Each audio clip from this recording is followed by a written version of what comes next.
Okay guys, dito na naman ako sa kitchen. At ngayon gagawa ako ng French toast. Inuna ko ang 2 itlog. Lagyan ko ng sugar, at least 1 tablespoon of sugar. At lagyan ko ng grated parmesan. Okay? Parmesan 1 spoon. At least 1 spoon. Ayan, i-mix natin. Mix ko na ng mix.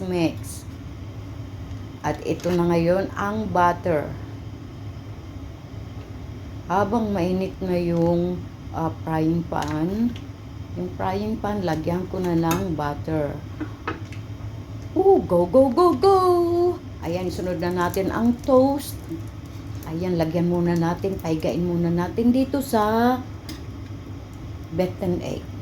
Kabilaan yan guys, dapat may beaten egg both side. Okay, lagay na natin sa frying pan. Yes! Ayan guys, go! On the go! Ayan. Ibalik na rin natin. Wow, nice. Okay. Oops, done. Okay, sunod natin yung pangalawa. Ito naman ngayon ang pangalawa.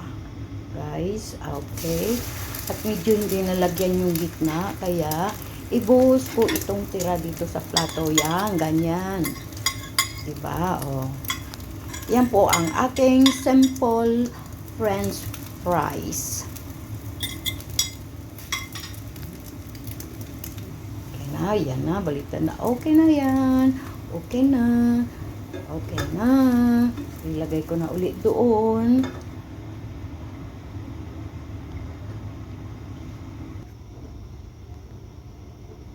Ang coffee is live.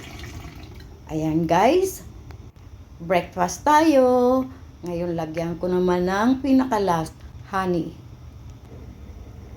Yummy. Okay guys, thank you. Hope to see you again soon. And thank you for watching. Bye. God bless.